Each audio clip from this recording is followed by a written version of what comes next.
70 থেকে 80 হাত পানির নিচেই মোহাম্মদ আলীর কাজ। একবার ডুব দিলে ফের তীরে ফিরবেন কিনা সে অনিশ্চয়তা নিয়েই যেন প্রতিনিয়ত কাজ করছেন ডুবুরিরা। কোনো ব্যাপার না, 80 হাত পানিও যাই আর বিচ্ছাই বাইরে করে বান্ধি বাইন্দা উড়াই। নদ নদীর দেশ বাংলাদেশে প্রায়ই অসাবধানতা বা বৈরী আবহাওয়ার জন্য নৌ দুর্ঘটনা ঘটে, আর তখনই ডাক পড়ে ডুবুরি মোহাম্মদ আলীর।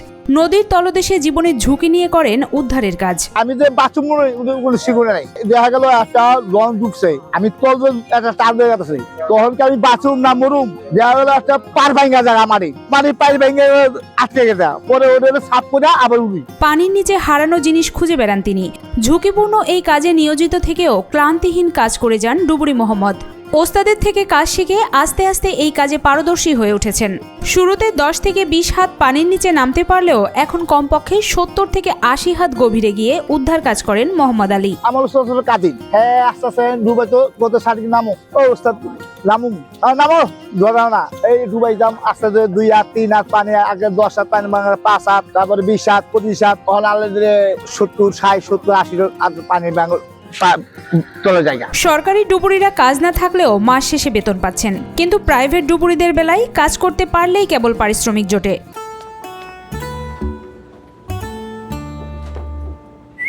এই ঈদে জুয়েলারি ক্লোদিং এ বিকাশ পেমেন্টে ডিসকাউন্ট।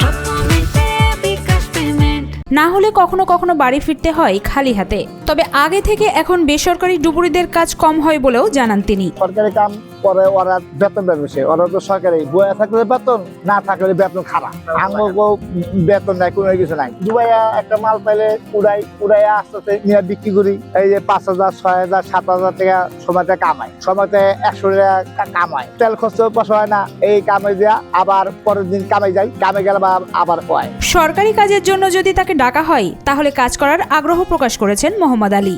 যদি হারা নেয় খবর তো তোর কোনো আমরা তো ধরে না, ওরা তো পানি নামলে ভালো করে বিছাই। আমরা তো পুরো এলাকা টুকনো করে বিছাই, ওরা তো খালি আতন দিয়ে বিছানা পরে এক জায়গায় ডুবাই হারা দেনি, এদিক ওদিক বিছানা না। আর আমরা তো প্রচুর ঘুরে করে এদিক ওদিক ঘুরে বিছাই। ডুবে যাওয়া নৌযান থেকে মৃতদেহ এবং হারানো মালামাল উদ্ধারে গুরুত্বপূর্ণ ভূমিকা পালন করে থাকেন মোহাম্মদ আলী।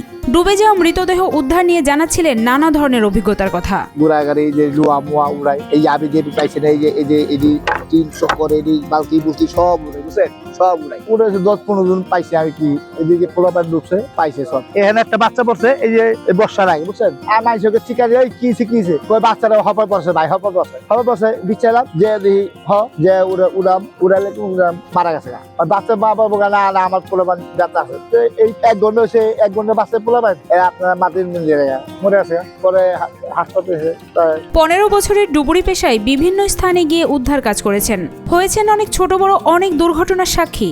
মোহাম্মদ আলীর জীবনের ঝুঁকি নিয়ে করা ডুবুরির কাজের প্রশংসা করেছেন অনেকেই। করতে পারে, আমরা তো মনে করেন ডুব যেতে নিচে যাইতে সাহস কম না, যার যে অভ্যাস, তার অভ্যাস সাহস আছে, কলজে জোর আছে, পানির নিচে যাই মাছ ধরে এটা লই যায়। দুর্ঘটনা হইলে লাশ উঠাইয়া দেয় মানুষের, এগুলো তো ভালো হয়। উঠাইয়া দিলে তো একজনের উপকার হয়, ভালো হয়। ছেলে মেয়ে বা মুরব্বী থাকে উঠায়, অনেক উপকার করে, এরা অনেক সাহসী, উঠাইয়া দেয়। আমরা তো বয়সে যাবই না দাঁড়ে। কারো কিছু হারিয়ে গেলে উদ্ধারের বিনিময়ে অনেক সময় কিছুই নেন না মোহাম্মদ। খুশি হয়ে কেউ কিছু দিলে তা সাদরে গ্রহণ করেন, আবার কোনো বিনিময় ছাড়া মানবতাবোধ থেকেও করেন উদ্ধারের কাজ। জিগাই কিছু পড়লে জিগাই না, আপনার কি বলছে ভাই, কিছু পড়ে না ভাই, এই এনে আইসে এক মানুষ বিচাই। প্রথম দিকে ভয় পেলেও আস্তে আস্তে এই কাজটাকেই পেশা হিসেবে নিয়েছেন মোহাম্মদ। আগে দীর্ঘ সময় পানিতে ডুবে কাজ করতে পারলেও এখন কিছুটা বেগ পেতে হয় তাকে। প্রথম তো ভয় লাগতো, তারপরে আস্তে আস্তে ভয় করে একটা পানি কিনে আবার ডুব দেওয়া হয়, যা দেখতে না এরা মারি মুড়ি হাবি যাবি। ওখানে কাম করে বেশিক্ষণ করা যায় না, বেশিক্ষণ করলে হাত পাও কামড়ায়, পরে উঠে আহি আধা ঘন্টা 15 মিনিট করলে কাম। মোহাম্মদ আলী রাত দিনের বেশিরভাগ সময় কাটান বুড়িগঙ্গার পাশে। যখনই কোনো দুর্ঘটনার খবর পান তখনই স্বেচ্ছায় সেখানে পৌঁছে যান উদ্ধার কাজে। এদিকে মনে গাবতুলি নারায়ণগঞ্জ যে খবর পাই ওখানে জায়গা, এই আশুলিয়া, এই যে সাপেরচর, কুচ্চামারা, সব জায়গায় যে আমরা কালকা কাম আছে, কালকা যাম ছোটোর দিকে যদি হয় দুধ পয়সে কামে দেবো, তাহলে কামে যাম কালকা। তবে সাহসী না হলে এই পেশায় আসতে নিরুৎসাহিত করেছেন মোহাম্মদ আলী। ভাই একটা মানুষ মরে গেছে, এটা লাশ ধরতে গেলে একটা শরীরে হি খাই মানুষটা একটু উড়ো দেখা গেল ওরা দুটো ঈদে তোর অসুবিধা আছে সুন্দর করে বাচ্চা দিয়ে উড়ায় এমনি উড়ি উড়ে যায় যে মারা যায় মারা গেলে তো এক জায়গায় থাকে যে পর্যন্ত মারে না ধরবো ওই পর্যন্ত কি করে আল্লাহ তাল্লাহ করে একমাত্র আল্লাহ পাকে বলতে পারে যেই যে মাটি পাইবো ওই কামড় তো মাটি ধরবো তখন তো আর উঠবো না তো ওদের যদি হিট দেবো মানবে করবো তোর সাথে হিরি একটা লাইট বইলো লাইট বইলে সাথে হিটবো তারপরে যারা না জানে এই পাত্র আস্তে যাইবো তারপরে হিটলে আর এটা অসুবিধা পাঠ্যপুর আমার আমিও এই ভাই লাইফ জ্যাকেট পরে তারপর পাঠ করতে লাইফ জ্যাকেট পরলে এই জিনিসটা কোনো ভয় থাকে না ডুবে গেল ওই থাকবো